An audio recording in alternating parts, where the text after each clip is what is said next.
Hello, my name is Skip, and this is From the Fourth Row's review of Lee Daniels' The Butler. Now, The Butler is based on a real man, but it's a fictionalized story of that man's life. And the character in the movie is called Cecil Gaines. Now, Cecil Gaines is played by Oscar winner Forest Whitaker, who won the Oscar in 2006 for um, The Last King of Scotland.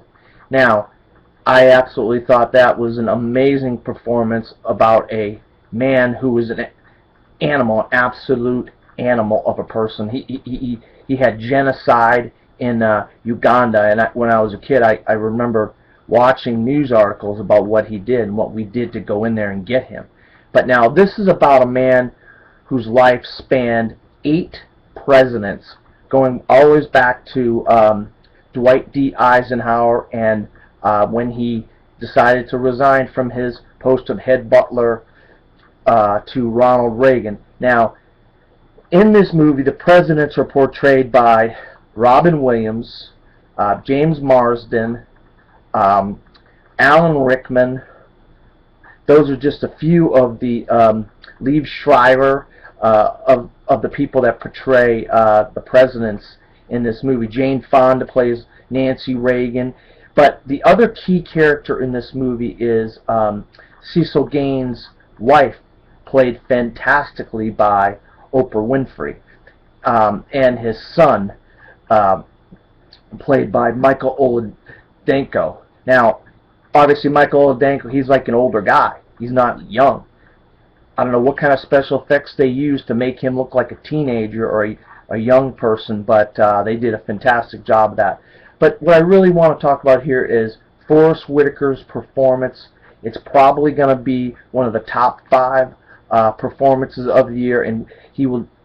I'd be shocked if he's not nominated for an Oscar for this performance.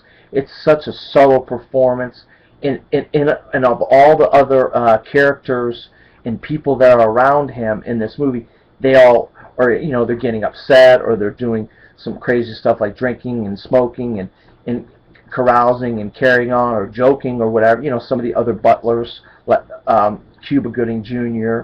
and people like that.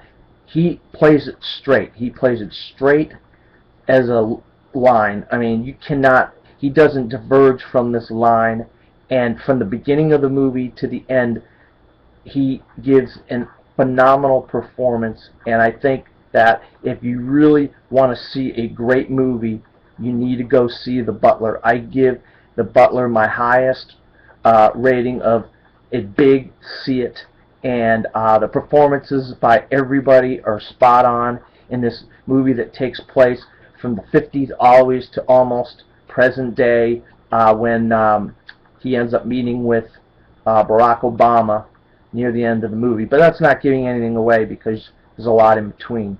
But yeah, big see it for one reason and one reason only.